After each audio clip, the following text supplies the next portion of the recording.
Բարև ձեզ բարեկամներ, Փակ TV-ն շարունակում է իր հաղորդումները եւ ուրախ եմ նորից ողջունելու մեր բոլոր ունկնդիրներին։ Պետք է ասեմ, որ բազմիցս այդ մասին մեր եթերից հայտարարել եմ, որ հատկապես մեզ համար շատ կարևոր են այն անձինք, որոնք առաջին անգամ են գալիս մեր տաղավար։ Իսկ այսօր որքան էլ դա կարող է ձեզ զարմանալի թվալ, առաջին անգամ մենք հյուրընկալել ենք մի անձնավորության, ում դուք շատ լավ ճանաչում եք, խոսքս արտակարգ դեսպանորդ եւ լիազոր նախարար Էդգար Ղազարյանի մասին է, հասարակական, քաղաքական գործիչ։ Բարև ձեզ, պարոն Ղազարյան։ Բարև ձեզ։ Որքան էլ տարօրինակ կարող է թվալ, բայց դուք իսկապես այսօր առաջին անգամն եք մեր։ Մի անգամ պետք է լինել առաջին անգամ, էլի։ Ես ասեմ, վերջապես այդ անգամը տեղի ունեցավ։ Շնորհավորում եմ ձեզ այս նոր հեռուստաընկերության նոր նախագծի ստեղծման առիթով եւ բարի եթեր ու հաջող ընթացք եմ մաղթում։ Շնորհակալություն։ Դա մեզ համար շատ կարևոր է, բարի ընթացքը։ Տեսեք, այսօր ատելության խոսքը, ճշնամանքը, դավաճանությունը սովորական երևույթ են դարձել մեր հանրության համար։ Ինչով այդ ամենը դուք կբացատրեիք։ Դա գալիս է, կարծում եմ, իշխանություններից, որովհետև հասարակական հարաբերություններում բնականաբար օբյեկտիվորեն միշտ դոմինանտ թելադրող դիրքում հանդես են գալիս իշխանության ղեկին կանգնած մարդիկ, եւ եթե նրանք քարոզ են, նրանք վար են համերաշխության, հասարակության միավորման, հանդուրժողականության քաղաքականություն, դա կտարածվի հասարակության մյուս բոլոր շերտերի վրա, բայց մենք իշխանության մակարդակից լսում ենք ատելություն, լսում ենք թշնամանք եւ կարծում եմ իրենց պարագայում դա օբյեկտիվ է, որովհետեւ իրենք թշնամաբար են տրամադրված հայ ժողովրդի հանդեպ, իրենց գործունեությունը հայ ժողովրդի հանդեպ թշնամական գործունեություն է, հետեւաբար նրանք հայերին վերաբերվում են ինչպես իրենց թշնամիների։ Ատելություն ունեն մեր ժողովրդի նկատմամբ, խափանում են մեր ժողովրդի բոլոր տիպի հաջողությունները, կործանում մեր ժողովրդի բոլոր հաղթանակները, մեզ տանում պարտության, տանում ողբի, տանում ավերածությունների եւ հրճվում իրենց այդ չարագործությունների վրա։ Եվ դրա հետ միասին նաեւ ատելության քարոզ են իրականացնում հասարակության տարբեր շերտերի նկատմամբ, անհանդուրժող են իրենց նկատմամբ ցանկացած քննադատական խոսքի նկատմամբ, իրենց քննադատողներին ենթարկում են բռնությունների, հալածանքների, այդ նպատակով գործադրում են իրավապահ համակարգի ռեսուրսը։ Հենց ես ինքս բազմաթիվ դրվագներով դրա թիրախում եմ եղել։ Էլ ոստիկանության կողմից ապօրինի ձերբակալություններ, էլ ֆիզիկական բռնություն մեր շենքի բակում իմ նկատմամբ ստեյության սպանության փորձ, եւ իրավապահ մարմինների կողմից քրեական տարբեր վարույթներ, քաղաքացիական հայցեր միլիոնավոր դրամների պահանջներով իշխանության ներկայացուցիչների կողմից։ Եվ ես միակը չեմ այդ առումով։ Դա իրենցից եկող մոտեցումը եւ պայմանավորված է հայ ժողովրդի հանդեպ իրենց ունեցած ատելությամբ։ Պիտի ասեմ, որ դուք չնայած այս ամենին հաճախ եք իշխանության վերնախավի անձանց ելույթները այն էլ ամենաբարձր ամբիոններից համարում զառանգցանք։ Եվ ես ձեզ հասկանում եմ, բայց դուք դա ինչպես կմեկնաբանեիք։ Դե որովհետեւ ես փորձում եմ օբյեկտիվ գնահատել, բա ինչպես հասկանաս այն մոտեցումները, որոնք ներկայացում է Նիկոլ Փաշինյանի կամ Ալեն Սիմոնյանի կամ իշխանության մյուս ներկայացուցիչների կողմից, որը որևէ առնչություն չունի իրականության հետ, այսինքն նստես, լսես, թե ինչ բան է իրական Հայաստան եւ պատմական Հայաստան եւ դա զառանցանք չհամարես։ Իսկ ինչ է նշանակում, ենթադրենք պատմական Հայաստան կամ իրական Հայաստան, ջրբաժան դնել դրա վրա, դա միայն զառանցանք կարելի է որակել, որովհետեւ ես ինքս միշտ համարել եմ, որ ես ապրում եմ մի երկրում, որը կոչվում է Հայաստանի Հանրապետություն եւ դա իրականություն է։ Հիմա ինչ որ մեկը գա ասի, որ գիտեք ինչ, իրական Հայաստանը դա այն Հայաստանն է, որի մի հատվածը պետք է կտրված լինի Իրանից, որի ժողովուրդը պիտի ցեղասպանության ենթարկված լինի, որը պիտի թշնամու պահանջները կատարի, դա իմ ընկալումներում զառանցանք է։ Եվ այդպես վերաբերում է մնացած ամեն ինչին։ Հայոց ցեղասպանության նկատմամբ նրանց արտաբերած մտքերին, ինչպես, ասենք, եթե Անդրանիկ Քոչարյանը ասում է, որ պետք է հայոց ցեղասպանության բոլոր զոհերի անվանացանք լինի, ասենք, անուն ազգանունները նահատակված բոլոր 1.5 միլիոն մարդկանց։ Դա ասում է մի մարդ, որը դեռ չի հրապարակել 2022 թվականի սեպտեմբերին երկօրյա պատերազմում զոհվածների անունները։ Իրանք 2 օրում զոհված զինծառայողների անուններ 2022 թվականին չեն հրապարակել։ 110 տարի առաջ այլ պետությունում զոհված քաղաքացիական բնակչության 1.5 միլիոն մարդու ցուցակ են ուզում։ Դա զառանցանք չի, բա ինչ է։ Ոնց որ ասես դա խելամիտ դատողություն է, ինչ որ կշռադատված մտքերի վրա, հիմնված մեր պետական շահերի ազգային մտածողության վրա, դա հիվանդ զառանցանք է։ Նույնը վերաբերում է նրանց բազմաթիվ այլ մտքերին ու հայտարարություններին։ Դե ԿՊԱ-ականները այս առումով ինքնատիպ ռեկորդ են ժամանել իհարկե։ Ես պիտի ասեմ, որ ներկա իշխանությունները իսկապես ֆանտաստիկ հարստություն են կուտակել եւ գուցե դրանով է բացատրվում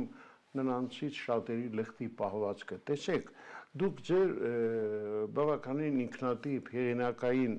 անտի-ֆեյք YouTube-յան ալիքում Ղազարյան հեղինակային ծրագրում շատ դիպուկ եւ ինքնատիպ ձևով եք այս ամենը ներկայացնում։ Պիտի ասեմ, որ ես որպես բազմամյա տարիների հեռուստալրագրող, իսկ դա 50 տարուց ավելի է, նման նախագիծ չեմ տեսել, չնայած ինքս էլ ստեղծել եմ 8 հեռուստաալիքներ, բազմաթիվ հեղինակային ծրագրեր եմ ունեցել, բայց սա գիտեք մի նոր երևույթ է, ինչին ես ձեզ հավատացնում եմ, սպասում են շատ ու շատ հեռուստադիտողներ, անգամ այն օրերին, երբ ես Մոսկվայում էի, հիվանդանոցում պարկած, դիտում էի ձեր 60-ից ավելի այդ ծրագրերը եւ այսպես մտածում, ինչ լավ է, որ այն գործը, որով ես զբաղվում եմ, կան արժանի շարունակողներ, դա շատ կարևոր է, հավատացեք, սա ոչ թե ես ուզում եմ ինչ որ ձեզ գովաբանեմ, այսարեմ, այլ սա իսկապես հայտնություն է եւ ես իսկապես ձեզ շնորհավորում եմ։ Շնորհակալ եմ շատ գեղեցիկ խոսքերի համար, անկեղծ ասած մենք հատուկ տենց հեռուստանախագիծ ունենալու մտադրություն չենք ունեցել, դա այդ գաղափարը ծնվել է ընթացս եւ պատճառները մի քանիսն են, առաջինը այն, որ Պետրոս Ղազարյանն է, այդ հանրային հեռուստաընկերության իր հայտնի հաղորդումը, որը որ հեռարձակում է հանրային հեռուստաընկերության լավագույն եթերային ժամին, այսինքն դա հիմնական իշխանական քարոզչական հաղորդումն է այդ ձևաչափում եւ նրա հյուրերի այդ իր հարցազրույցների ես հաշվել եմ միայն վերջին 1 տարվա ընթացքում մեր հաղորդման իմաստով մոտ 95%-ը միայն իշխանության ներկայացուցիչներ են կամ իշխանության քարոզչության դերակատարներ, այսինքն տարբեր փորձագետներ, մարդիկ, որոնք մտավորական հանդես եկող գործիչներ, որոնք իշխանական թեզեր են առաջ մղում։ Այսինքն դա շեղվել է իր հիմնական բնույթից, որպես հանրային հեռուստաընկերության, հանրային խոսքը հավասարաչափ ներկայացնելու, տարբեր կարծիքներ հանրությանը ներկայացնելու համար, ինչը որ իրենց առաքելություն է, այսինքն դարձել է զուտ Նիկոլ Փաշինյանական ԿՊ-ական իշխանության քարոզչական հաղորդում։ Եվ նա միշտ խուսափում է հրավիրել ընդդիմադիր հայացքներ ունեցող գործիչներին, այդ թվում ինքը ինձ 2 անգամ հրավիրել է իր տաղավար հարցազրույցի, մի անգամ երբ որ 2022 թվականի օգոստոսի 23-ին ես հանրահավաք էի հրավիրել, այդ առիթով հրավիրել, մի անգամ երբ որ ընդդիմադիր 2 խմբակցություններ ինձ առաջադրել էին մարդու իրավունքների պաշտպանի թեկնածու, այսինքն իմ կարգավիճակից բխող հրավերներ է ուղարկել եւ այդ հարցազրույցները շատերը իր համար համարում են որպես տապալված, որովհետեւ իրան չի հաջողվել իմ պարագայում իր մանիպուլյացիաները գործի դնել եւ ինքը վախենում է ըստեյության ինձ հրավիրել հարցազրույցների։ Չնայած շատ դեպքերում ասել եմ մենք պատրաստ ենք ընդդիմադիր գործիչների հնարավորություն տալ, ես ինքս կապ եմ հաստատել, ասել եմ ես պատրաստ եմ գալ եւ այլն, բայց վախենում են։ Ասում եմ շատ լավ, եթե դու ինձ վախենում ես, միանալ իմ ձեռքից չես պրծնի։ Մի անգամ մեր գործընկերներից մեկին ինձ համար շատ հարգարժան Արթուր Խաչիկյանին էր հրավիրել հարցազրույցի, սրբազան պայքարի է Տավուշ հանուն հայրենիքի շարժման ժամանակ եւ Արթուրը որ չնայած հրաշալի խոսք ունի, շատ պահանջված քաղաքական վերլուծաբան է եւ միշտ հաջողված են իր բոլոր հարցազրույցները, Պետրոսի այդ հարցազրույցը ինքը նաեւ համարում էր չհաջողված, տապալված հարցազրույց, որովհետեւ Պետրոսի մանիպուլյացիաները դրանք տարբեր հարթության գործիչներ են։ Ամեն մարդ չի որ կդիմանա։ Տարբեր հարթության գործիչներ, այսինքն մշակութային տարբերություններ են, ոչ թե Արթուրն էլ խեղճանում Պետրոսի, այլ տարբեր ու այդ հարցազրույցը ես որ լսեցի, միտք առաջացավ, ասի երնեք ես էլ նեի Արթուրի փոխարեն նստած եւ այդ հարցերին ես պատասխանեի։ Ու այդ մտածմունքներից մեջ ինձ հեռացայնում է իմ լավ ընկերը Վազգենը Սաղաթելյան, ով որ Antifake-ում Նարեկի հետ Սամսոնյան վարում են Իմն Եմնիմի ոդքասթը։ Վազգենը հեռացայնում է ինձ, ասում է, ես նայել եմ Արտուր Խաչիկյանի հետ հարցազրույցը Պետրոսի հետ, ու մտածել եմ, ասում եմ, երնեք դու լինեիր։ Նույն բանը Ժողովրդի ասում եմ, բեզ բան անենք, մի հատ հաղորդում սարքենք մոնտաժով, որ Պետրոսը այդ նույն հարցերը տալիս է եւ զրուցակցի փոխարեն դու ես տալի, որպեսզի այդ իր հարցերը անպատասխան չմնա, որ մարդիկ իմանան, որ այդ հարցերի պատասխանները այնուամենայնիվ կան։ Գաղափարը հավանելով որոշում ենք մոնտաժով այդ հաղորդումը սարքում ենք եւ եթեր ենք հեռարձակում եւ իր զարմանս մեզ դա ունենում է հենց առաջի հաղորդումը 100,000-ից ավել դիտում։ Այսինքն մենք հասկացանք, որ ինչ-որ պահանջ կա, ասեմ, որ ոչ բոլորը հասկացան, որ դա մոնտաժ է։ Այո, շատերը հենց իմացել են, որ դա իրական հարցազրույց է, նույնիսկ մարդիկ կան, որ մենք հիմա բարեխղճորեն ասում ենք, որ սա վիրտուալ տաղավար է, որ սա մոնտաժով է, նույնիսկ մարդիկ մինչև մարդիկ կան, դա նաև մեր մոնտաժը կազմակերպող աղջիկա, Antifake-ի խմբագիր, Աստղիկի Մատեոսյան հմտության պրոֆեսիոնալիզմի արդյունքն է նաև։ Որի անունը մի տվեք, կարող են նրանց դեմ գործ հարուցել։ Նրանք ճանաչված գործիչներ են։ Երբ որ տեսանք, որ ստացվում է այդ նախագիծը, որոշեցինք շարունակել։ Եվս մի քանի հարցազրույցներ հետ աշխատել, հետո արդեն քանի որ ընդդիմադիր գործիչների ցանկը սպառվեց, նրանք քիչ էին, որոշեցինք իշխանական գործիչների հետ արդեն իմ մասնակցությամբ անել, այսինքն երրակով մոնտաժը այնպես ենք անում, որ Պետրոսը զրուցում է իր հիմնական զրուցակցի հետ եւ վիրտուալ իմաստով ես մասնակցում եմ այդ զրույցին։ Եվ իհարկե այնտեղ կա եւ սարկազմ եւ որոշ դեպքերում նաեւ հումոր, չէ, բայց հիմնական նպատակը դրա լրջությունն է, այսինքն մենք փորձում ենք այդ հաղորդաշարով Ղազարյան versus Ղազարյանով ջարդել իշխանական բոլոր քարոզչական թեզերը։ Այսինքն այն ինչ որ Պետրոսը հնչեցնում է իր հարցերում կամ տալիս է իր մեկնաբանությունները քարոզչական կամ այն ինչ որ իրան զրուցակիցներն են փորձում խաբել մեր ժողովրդին, ես այդ հաղորդման միջոցով փորձում եմ խափանել այդ խարդախությունը եւ նրանց բոլոր թեզերը քարոզչական ջարդել տեղում։ Այսինքն հենց իրենց խոսքի վրա մեր հանրությանը ներկայացնել ճշմարիտ մեկնաբանությունը, որպեսզի մարդկանց մոտ խաբկանքներ չառաջանա եւ դա փորձում եմ նաեւ օբյեկտիվորեն առաջանում, նաեւ որոշակի երբեմն հումորով, երբեմն սարկազմով, երբեմն ու կարծես թե ոնց որ դուք եք գնահատում շատերի մոտ կա հաջողված է։ Ես իքսել եմ, մեծ անկեղծ ասած շատ մեծ չարչարանք է։ Ամեն մի հաղորդմանը տանը պատրաստվելուց ես աշխատում եմ մոտ 2 ժամ ամեն մեկի վրա, մոտ 2 ժամ տևում է նկարահանումը եւ մի քանի ժամ էլ Աստղիկը աշխատում է մոնտաժի վրա, այսինքն դա մենք արդյունքում ստանում ենք մոտ 1 ժամանոց կամ մի քիչ տևողությամբ հաղորդում, որի յուրաքանչյուրի վրա աշխատում ենք մի 6 ժամ եւ մենք հիմա արդեն շաբաթական ունենք 2 թողարկում, երեքշաբթի եւ ուրբաթ օրերին։ Մեծ ծանրություն է, բայց քանի որ մարդկանց դուր է գալի, ես էլ եմ սիրով դա անում։ Բայց շատ մեծ պահանջարկ ունի, սա է կարևորը։ Գիտես, ես որպես հեռուստալրագրող եւ նաեւ հեռուստադիտող եմ ասում, տեսեք, ձեր այդ հաղորդումները շատ իսկապես ինքնատիպ լինելուց բացի, ես մեկ մտածում եմ, նույն Պետրոսը, հանրային հեռուստալիքը չեն ողոքում ձեր։ Հակառակը, ես ինքս նամակ եմ գրել իրանց, ասում եմ տաղավար տրամադրեք, մենք այս հաղորդումները հանրայինում նկարենք եւ հանրայիններ դա հեռարձակելու իրավունք ունեն։ Անհնարին բան եք ասում։ Բայց առաջարկել եմ։ Դեր գործը առաջարկելն է։ Այո։ Բայց լավ համոզված եք, որ նման առաջարկը երբեք չի ընդունվի։ Դե, իրանց դա չի նշանակում, որ մարդիկ չեն նայում, մենք Antifake-ի YouTube-յան ալիքով դա հեռարձակում ենք եւ նաեւ ես տեսնում եմ, որ շատ մարդիկ որոշ հատվածներ, որ իրենց դուր գալի կտրում են, առանձին TikTok-ներում են տարածում, Facebook-ով, Instagram-ով, տարբեր սոցիալական հարթություններում եւ դրա ճանաչումը հիմա հանրայինից անցել է։ Ասեմ ձեզ, օրինակ Նիկոլ Փաշինյանի հարցազրույցը Պետրոս Ղազարյանին հանրայինի YouTube-յան ալիքում ունեցել է մոտարապես 100 դիտում։ Antifake-ի YouTube-յան ալիքում 105,000, Antifake-ում 150,000 դիտում։ Այսինքն Antifake-ով Նիկոլ Փաշինյանի հարցազրույցը Պետրոսի հետ ավելի շատ մարդ է նայել մեր մեկնաբանությամբ, քան օրիգինալ հարցազրույցը հանրային հեռուստաընկերությունում։ Բայց դուք լրիվ մերկացնում եք այդ հյուրերին, հատկապես այն հյուրերին, որոնք առաջին իսկ բառից երևում է, որ փաշինյանական դիրքորոշում ունեն։ Իդեպ ասեմ շատ մարդ հիմա վախենում է գնա Պետրոսին հյուր, որովհետև գիտեն որ Պետրոսի մոտ գնալ նշանակում է նաև հայտնվել ինչպես ասում են ինձանից առաջ անցակ, որտեղ ես մտածում եմ հիմա Պետրոսին հյուր գնացողը պիտի մտածի։ Այո, անպայման։ Իսկ ինչ կասի Էդգար Ղազարյանը այս հարցի պատասխանը, ինչպես նա ինձ կներկայացնի, ինչպես նա ինձ կմերկացնի, որտեղ այդ մարդիկ, սիրելի բարեկամներ, դուք էլ համոզված եղեք, որ իսկապես այնտեղ հյուրընկալվողների մեծ մասը իշխանամետ են եւ դա հասկանալի է։ Ես իհարկե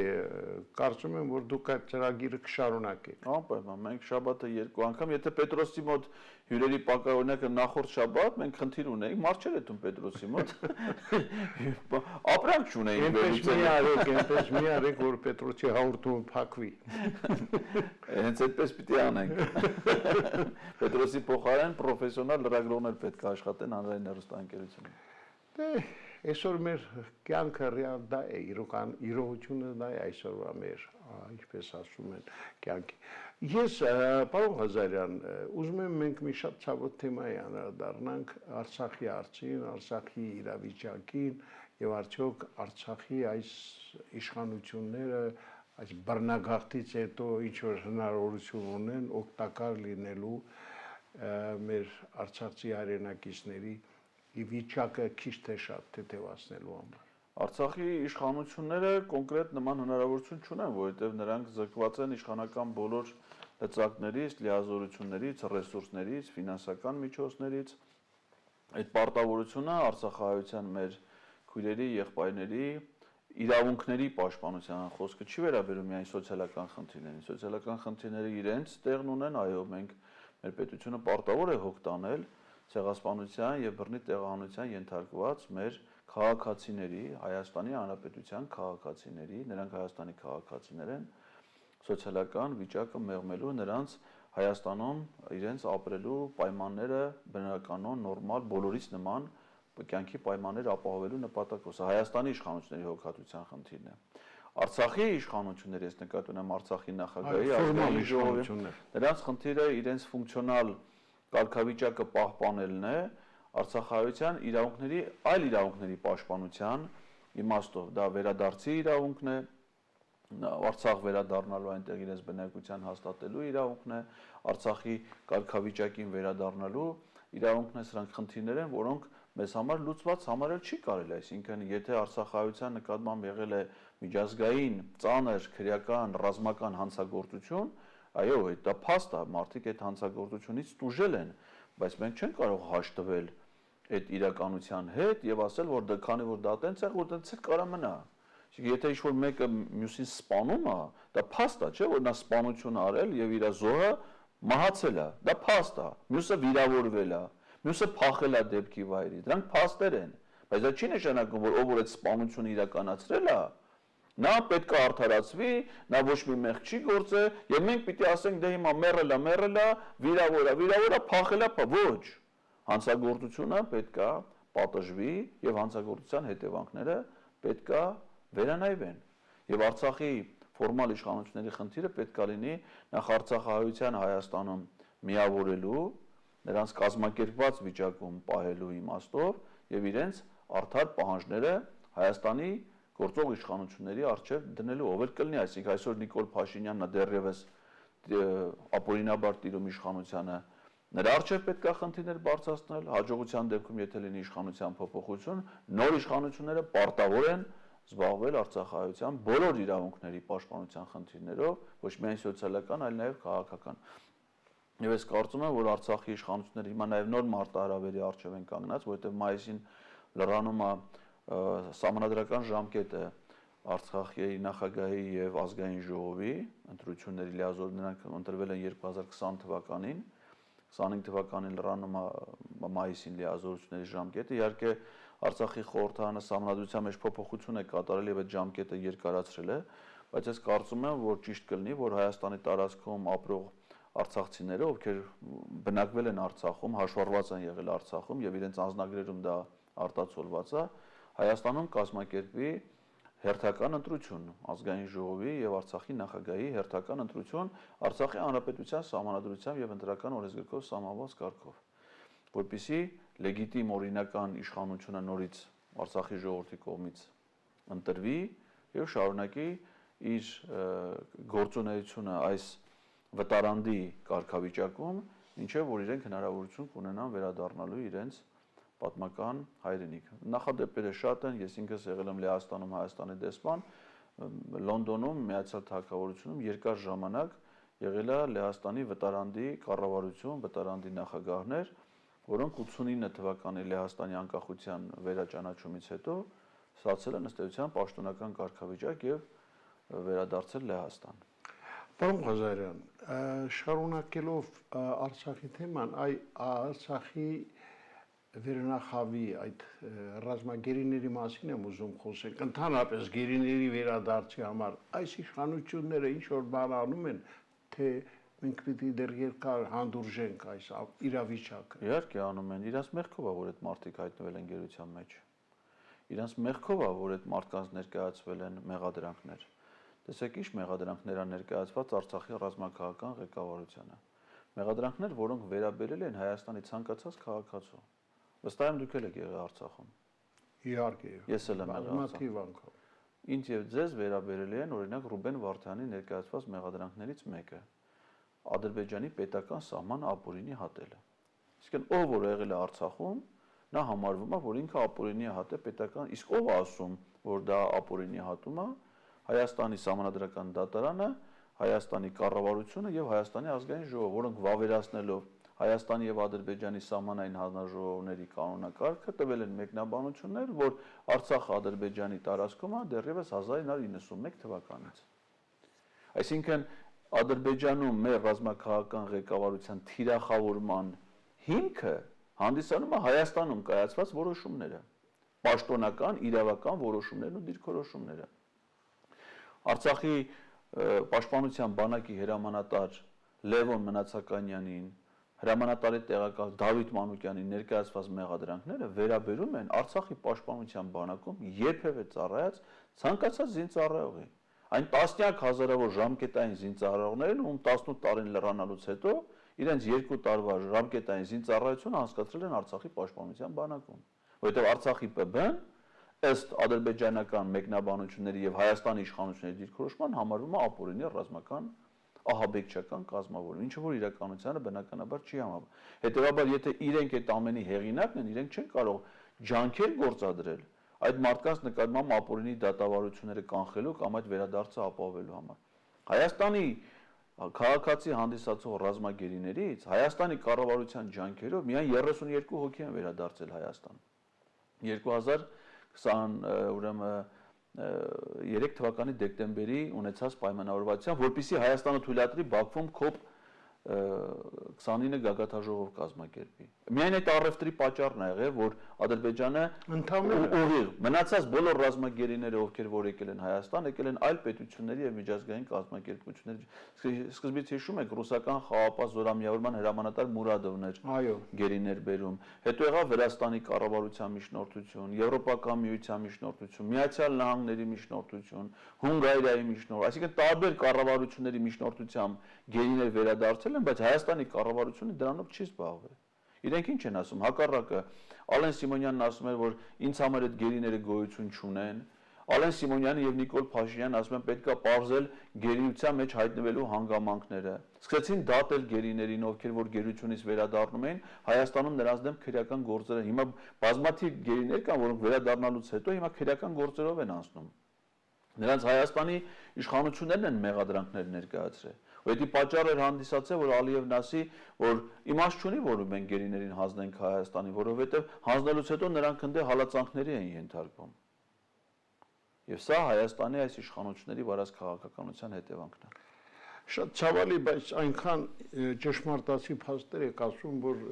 չեմ ուզում խորանամ, որտեղ ամենացավոտ հարցերից մեկն է գերիների հարցը, տա Աստված որ իհարկե դրանք բոլորը շուտ վերադառնան։ Պարոն Ղազարյան, դուք հավանաբար նկատել եք որպես նաև դիվանագետ, որ վերջին շրջանում բավականին ակտիվացել է Հայաստանի Հանրապետության արտաքին գործերի նախարար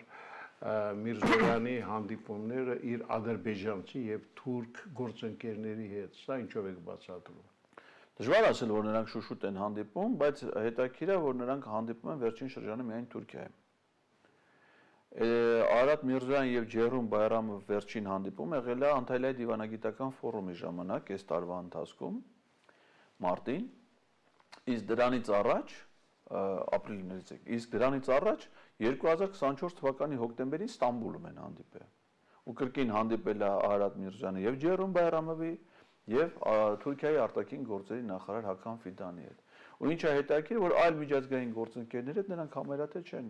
հանդիպում, նաեւ այդ միջազգային հարթակներում։ Այսինքն մեկ հետպատերազմյան շրջանում, իսկ ասենք 44 օրյա պատերազմից հետո Նիկոլ Փաշինյանը այցելել է Թուրքիա եւ հանդիպել եւ մասնակցել Ռեջեփ Թայիփ Էրդողանի երթման արարողությանը։ Ու դա եղել է այն նույն ժամանակ, երբ որ Արցախը գտնվում է շրջափակման մեջ։ Այսինքն Էրդողանը շրջափակման մեջ է պահում Արցախին 23 թվականի հունիս։ Այն նույն Էրդողանը, որը օգնել է Ալիևին, որպեսզի հաղթեն հայերին, որը ընդունել է Իլհամ Ալիևի հետ 2020 թվականի դեկտեմբերի 9-ի Բաքվում տեղի ունեցած զորահանդեսը, նվիրված 44 օրյա պատերազմում ադրբեջանա-թուրքական հաղթանակին, այդ նույն Էրդողանի երթման արարողության Նիկոլ Փաշինյանը անձամբ է գնացել մասնակցելու, այն նույն ժամանակ, երբ Արցախը գտնվում է շրջափակման մեջ։ Արցախը գտնվում է շրջափակման մեջ, Հայաստանի կառավարությունը մարդասիրական օգնություն ուղարկեց Թուրքիայի երկրաշարժի ժամանակ, երբ որ ասենք այդ օգնության կարիքը Թուրքիան ըստ էության չուներ, այդ իրանց գրած կորուստների կամ ստացած մյուս օգնությունների համեմատ այդ 20 բեռնատար մեքենայի օգնությունը կաթիլ է օվկիանոսում, բայց նրանով իրենք իրենց դրական վերաբերմունքն են հայտնում եւ նորից Արարատ Միրզոյանը հատուկ գնացել էր Թուրքիա այդ օգնությունը տեղ հասցնելու եւ նաեւ երկկողմ հանդիպումներ ունենալու Թուրքիայի արտգործ նախարարի հետ։ Ազգային ժողովի նախագահ Ալեն Սիմոնյանը գնացել էր Ստամբուլ մասնակցելու Սևծովյան տնտեսական համագործակցության կազմակերպության միջխորհրդարանական վեհաժողովի աշխատանքներին։ Այսինքն առիթ են ման գալի Թուրքիա գնալու, Թուրքիայի պաշտոնյաների, ադրբեջանցիների հետ շփումներ, իսկ դրա արդյունքը ինչն է։ Միայն ադրբեջանական պահանջներ, որոնք իրանք կատարում են։ Ոչ մի համաձայնություն չունեն, ոչ մի խաղաղության երաշխիք չունեն, միայն ադրբեջանական պահանջներ։ Դες պիտի հիշեցնեմ, որ Տաուշից երբ որ 4 գյուղեր եւ տարածքներ հանձվեց Ադրբեջան, մի լրագրող ադրբեջանցի իրենց նախագահին Ալիևին հարցնում է. «Ինչպես է ձեզ հաջողվում Հայաստանի հետ դիալոգ ձևավորել, այդ կարևոր խնդիրը լուծել այդ Թովուզի շրջանի իրենց բաներով գյուղերը վերադարձնելու համար»։ Իլհամ Ալիևը պատասխանում է. «Ոչ մի դիալոգ Հայաստանի հետ գոյություն չունի, գոյություն ունի մանալոգ»։ Այսինքն մենք միակողմանի մեր պահանջները ներկայացնում ենք եւ նրանք հլու հնազանդ կատարում են մեր, այսինքն այդ հանդիպումները, որ դուք ասում եք, թեկուզ առավելապես դրանց է, թեկուզ վերջին շրջանում միայն Թուրքիայում, դրանք բանակցություններ չեն, դրանք երկխոսություն չի, նրանք գնում են հանդիպելու ադրբեջանցի պաշտոնյաներին, որպեսզի ստանան նրանցից հանձնարարություններ, հետո այդ հանձնարարությունները դառնում է Հայաստանի կառավարության քաղաքականություն։ Եվ գիտեք ինչն է ցավալի, մենք հլու հլազանդ, ինչպես դուք եք ասում, կատարում ենք Ալիևի բոլոր ցանկությունները, սա կարող է երկար շարունակվել։ Ես կարծում եմ, որ այս քաղաքականությունը Նիկոլ Փաշինյանի կառավարության պարզապես վտանգում է Հայաստանի պետության գոյությունը, եւ եթե մեր ժողովուրդը չունենա բավարար ինքնակազմակերպվածություն դուրս գալու ազգային ազատագրական պայքարի, մեզ ուղղակի սպառնում Արցախի ճակատագիրը։ Այսինքն ռազմական հարձակում շատ կարճ Հայաստանի վրա եւ վերջնական կապիտուլյացիայի ստորագրում եւ պետության կորցան։ Նիկոլ Փաշինյանի հիմիկվա հայտարարությունները անկախության հռչակագիր չեղարկելու, նոր սահմանադրություն ընդունելու, հայտարարություններ, որ Հայաստանի հիմիկվա տարածքի 60-ից 70% ըստ Ադրբեջանի սահմանադրության ունեն ադրբեջանական պատկանելություն։ Այդ հայտարարությունները ցեղասպանության ուրացում, այդ ամեն ինչը պատահական չեն, այդ ամեն ինչը իրավական, քաղաքական եւ անվտանգային հող են նախապատրաստում Ադրբեջանի կողմից Հայաստանի վերջնական օկուպացիա իրագործելու համար։ Ես ուզում եմ մեր իշխանություններին հատկապես զգուշացնել, որ ցեղասպանության ուրացումը, սիրելի բարեկամներ, դա համարվում է դավաճանություն եւ դատապարտել է խիստ։ Բոլոր նրանք, ովքեր դա կանեն, իհարկե կանեն ուշտեշուտ դատարանի առջև։ Պարոն Ղազարյան, ես իհարկե կարծում եմ դուք էլ ուշադիր դիտել եք Փաշինյանի վերջին ելույթները ազգային ժողովի ամբիոնից, նրա հերոստատեսային վերջին մամուլի ասուլիսները ինչ տպավորություն եք ստացել։ Ակնհայտ հոգեկան անհավասարակշիռ վիճակ, անմիտ թեզեր, որոնց մասին մենք քիչ առաջ դրանով սկսեցինք մեր խոսակցությունը զառանցանքների իմաստով, դա դատարկության կամ կառավարության վերջին նիստի նրա այդ մեկնաբանությունները, չէ, ասենք ամբողջ կառավարությունում 30-ից ավել հարցեր դրանք գաղտնի են ըստ էության ու չեն քննարկվում, ու գաղտնի չեն, ասենք հրապարակված են դրանց նյութերը, բայց դրանց շուրջ քննարկումներ կառավարությունում չեն։ Եվ վարչապետը խոսում, ասենք ինչ-որ ծնողները նստում են, երեխան գալիս է, երեխային ասում են հələ մի հատ հայհոյի, հետո ծիծաղում են, կամ չգիտեմ, ընտանեկան բռնություն, այս բաներից են խոսում, ինչ կապ ունի դա, ինչ կառավարության քննարկման հարց է, ինչ երևույթների մասին են խոսում, այսինքն ոնց որ ծաղրեն մարդկանց, ինչ խնդիրներ են ստեղծել մեր հասարակության առջև, անվտանգային, քաղաքական, միջազգային ինչ մարտահրավերներ են ստեղծել մեր պետության, մեր բոլորի կենսագոյության համար եւ ինչերից են խոսում, ինչերի մասին է խոսում, ոնց է դա ներկայացնում։ Ակնհայտ անհավատա ոչ մի պարագայում պետության ղեկավարի պահվածք չի, իր ոչ արտաքին տեսքը, ոչ իր խոսույթը, պատկերացրեք, ասենք մի հատ որևէ երկրի ղեկավարի օգնական տանի իր երկրի ղեկավարին ցույց տա տեսանյութ, թե Նիկոլ Փաշինյանը ոնց է ելույթ ունեցել ազգային ժողովում։ Այդ իր շարժումները, իր դեմքի արտահայտությունը, ասենք հələ մի հատ փորձեք դա տեսնել, ասենք Վրաստանի վարչապետի աչքերով, եթե նրա օգնականը ասի, պարոն վարչապետ, խնդրում եմ տեսեք, թե Հայաստանի ձեր գործընկերը ինչ իրավիճակում է։ Ոնց կարող է այդ տեսանյութը նայող մարդը դրա նկատմամբ լուրջ մարդու վերաբերմունք ունենա եւ հանդիպան ընթացքում նրա հետ որևէ լուրջ հարց քննարկի։ Ցանկացած հանրային գործի համար պատասխանատվություն է, չէ՞, սեփական կեցվածքը, վարքը, ամեն մի խոսքին պետքա մարդը հաշիվ տա, ամեն մի գնացած տեղին համար պատասխան կրի, ինքը ուր է գնում, ինչով է զբաղվում։ Սա անկառավարելի, սա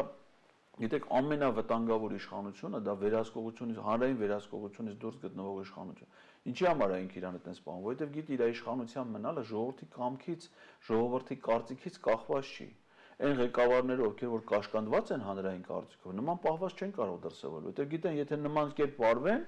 իրենք կզրկվեն իշխանությունից, չէ, իրենք կհեռացվեն իշխան։ Քանի որ իրենց իշխանության մնալը այլևս ժողովրդի կամքից կախված չի, դրա համար իրենք իրենց պահում են չափազանց սանձարձակ եւ այլանդակ։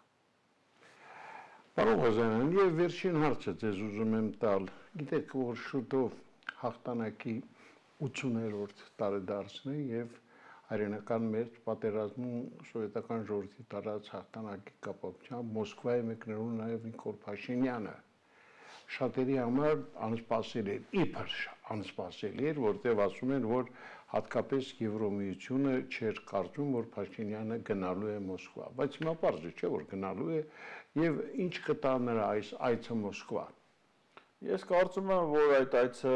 բովանդակային չի, զուտ արարողակարգային է։ Նրա մասնակցությունը, Հայաստանի ղեկավարի մասնակցությունը այդ միջոցառմանը կարծում եմ կարևոր է, որովհետև հայ ժողովուրդը աշխարհի մյուս առաջավոր ժողովուրդների հետ միասին շատ մեծ վաստակ ունի այդ հաղթանակի կերտման գործում, իսկ դա ոչ միայն առաջին հերթին իհարկե սովետական միության սովետական ժողովուրդների, բայց նաև դաշնակից պետությունների հաղթանակն է ֆաշիզմի նկատմամբ, այդ թվում Միացյալ Նահանգների, այդ թվում Մեծ Բրիտանիայի, որոնք որ դաշինք են կազմել սովետական միության հետ ֆաշիզմի դեմ հաղթանակի, իսկ հայերը մասնակցություն են ունեցել իհարկե մեծամասնությունը խորհրդային բանակից, բայց նաև հայ զինծառայողներ են եղել պատերազմի մասնակցող նաև դաշնակից պետությունների զորքերում։ Հետևաբար այդ հաղթանակի զորահանդեսին Հայաստանի իշխանության ներկայացուցիչների մասնակցությունը կարծում եմ չափազանց կարևոր է։ Բովանդակային իմաստով նա հայ-ռուսական հարաբերությունները փչացրել է այն ամենավերջին աստիճանը եւ նրա մասնակցությամբ ակնկալել որևէ պետության հետ հարաբերություններ անիմաստ է, իդեպ ոչ միայն Ռուսաստանի, նույնքեր նա, տեսեք, այդքան խոսում են, չէ, իբր Եվրամիության հետ նրանք ուղղակի փչացրել են հարաբերությունները Եվրամիության հետ։ Ինչ ունենք մենք այսօր միայն խոսելով խոչի։ Իրական քաղաքական հարթությունը մենք հետընթաց ունենք։ Վերացել է GSP+ առևտրային ռեժիմը, հայկական ապրանքները այլևս հնարավորություն չունեն վաճառվելու Եվրամիության շուկաներում։ Դժվարացել են Հայաստանի քաղաքացիների համար Շենգենյան երկրների մուտքի արտոնագրեր ստանալը, չէ՞։ Հսկայական հերթեր են դեսպանություններում, դե վիզայի Թուրքի գումարները ավելացել են, մերժումների քանակը ավելացել է, այսինքն Եվրոպա գնալու հնարավորությունները ավելի սահմանափակվել են։ Վերացել է կրթական կարևորագույն ծրագրերից մեկը Erasmus Mundus կրթական ծրագիրը, որով մեր երիտասարդները, ուսանողները եվրոպական համալսարաններում կրթության հնարավորություն էին ստանում։ Այսինքն իրական կյանքում գրեթե բոլոր ոլորտներում հարաբերությունները վատացել է։ Մենակ խոսելով չի։ Ես ինքս Եվրոպական միության առանցքային երկրներից մեկում դեսպան եմ եղել Հայաստանի։ Եվ ցավով արձանագրում եմ այն հետընթացը, որ կա Հայաստան-Եվրամիություն հարաբերություններում վերջին ժամանակաշրջանում։ Սրանք ոչ Եվրոպայի օգտին են քաղաքականություն վարում հարաբերությունները զարգացնելու, ոչ Ռուսաստանի, ոչ Միացյալ Նահանգների։ Իրենք վարում են քաղաքականություն միայն Թուրքիա եւ Ադրբեջանի օգտին։ Սա ադրբեջանա-թուրքական իշխանություն է։ Եվ շնորհակալ եմ այսօրվա համար։ Ես Ես կարծում եմ, որ սա մեր առաջին, բայց ոչ վերջին զրույցն է։ Իդեպ շատ կուզենայի ձեր հեղինակային ծրագրում մի օր էլ Փակ TV-ից ինչ-որ մի այդպիսի օրիգինալ բան ցուցադրեիք, որտեղ ասեմ ձեզ դա համարեք նորից վերադառնալով այդ նախագծին լավագույններից մեկն է, ինչը իսկապես մեծ պահանջարկ ունի։ Շնորհակալ եմ։ Դե սպասեք ձեզ առաջիկայում։ Ես չեմ մերժի ձեր առաջարկները այստեղ գալու։ Եղավ, սիրելի բարեկամներ, Էդգար Ղազարյանն էր մեր տաղավարում, մի հրաշալի անձնավորություն, ով միշտ ասում է ճշմարտությունը, անկախ նրանից, որքանով դա կարող է եւ շատ ցավալի լինել, բայց Փակ TV-ի սկզբունքն էլ դա է, ասել միայն ճշմարտությունը եւ տաղավար հրավիրել մարդկանց, որոնք չեն վախենում ասելու ճշմարտությունը։ Այսօր էսքանը։ Ցտեսություն։